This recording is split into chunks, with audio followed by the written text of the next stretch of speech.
Сондықтан мал деген нәрсе, құрметті жамағат, ол бақыт емес. Кез келген қолмен ұсталатын нәрсе бақыт емес. Ненің бақыт емес екенін білесіздер.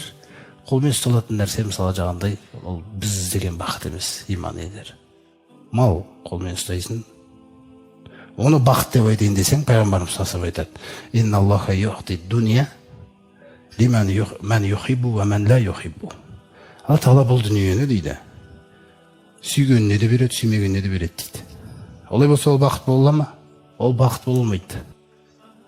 Үлкен көлігің бар, ол бақыт емес. Оны бірден келісіп ал көлігіңе қарап.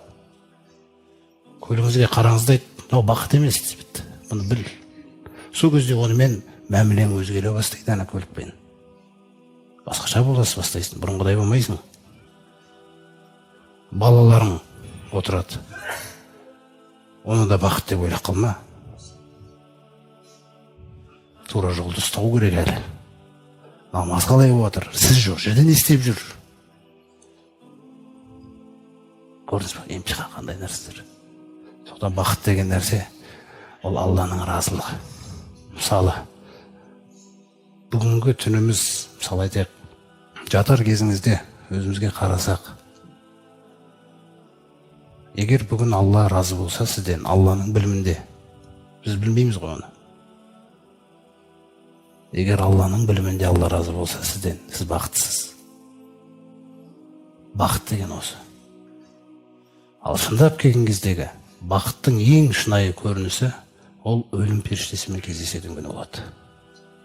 Өлім періштесі келіп, ей жақсы жан шыға ғой дей ма, бақыт басталды. Ана жан тәннен шыққан кезде анаған қарай ұмтылып, кішкентай сәбилерді шақырғандай шақырып алады бүйтіп.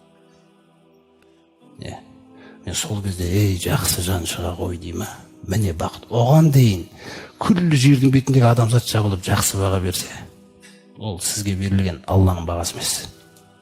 Сондықтан өмірдегі күллі лайктар өтірік бәрі. Ол сізге Алланың беріп отқан бағасы емес. Бірақ ол адамдардың өзінің көңілі немесе бір ықыласымен сондай нәрсе болып отқан шығар. Ал дизлайк ол бақыт. Өйткені пайғамбарымызға өмір бақи айтылған бұл нәрселер. Пайғамбарымыз саллаллаху жынды деген сөзді айтқан, сиқыршысың деген, өтірікшісің деген, тас лақтырған, мойнына барып жуындыны шек қарын төккен, мысалы, қарап тұрсаңыз, ердің жолы екен ол өзі. Құдаймен дос болсаң, қаншалаған адамның нәпсісіне ұнамайтын боласың. Алла Тағала сені пайдаланады өзі үшін.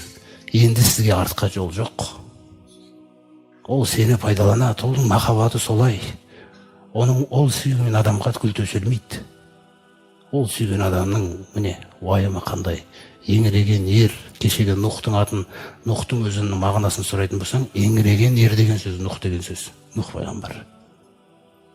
Көрдіңіз ба?